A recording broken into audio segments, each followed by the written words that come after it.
નમસ્કાર, આપ જોઈ રહ્યા છો આઝાદ મીડિયા લાઈવ। નર્મદા જિલ્લાના સામુટ ગામ ખાતે શાળા સ્થાપના દિવસની ઉજવણી કરવામાં આવી। નર્મદા જિલ્લામાં ડેડિયાપાડા તાલુકામાં પૂર્વ મહારાષ્ટ્ર રાજ્યને અડીને આવેલી છેક છેવાડાની શાળા પ્રાથમિક શાળા સામુટને તારીખ 19/1/2023ના રોજ શાળા સ્થાપના દિવસની ભવ્ય ઉજવણી કરવામાં આવી। આ શાળાનો ઇતિહાસ જોઈએ તો તારીખ 19/1/1964ના રોજ શરૂ થયેલી શાળામાં માત્ર 15થી 20 બાળકો હતા, જે આજે આ શાળામાં 584 બાળકો સાથેની સંખ્યાની દ્રષ્ટિએ નર્મદા જિલ્લામાં પ્રથમ સ્થાન ધરાવે છે।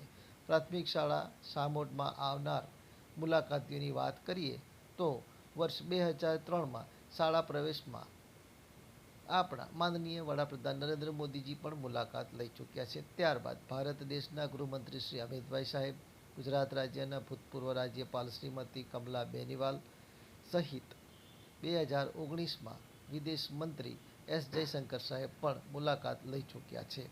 પ્રાથમિક શાળા સામોટમાં ભણેલા બાળકો સમાજના વિવિધ ક્ષેત્રોમાં આગળ વધીને ઉત્તરોત્તર પ્રગતિ કરી રહ્યા છે। હાલ આ શાળામાં સ્થાપના દિવસની ભવ્ય ઉજવણી કરવામાં આવી હતી, જેમાં વિવિધ સાંસ્કૃતિક કાર્યક્રમો કરવામાં આવ્યા હતા।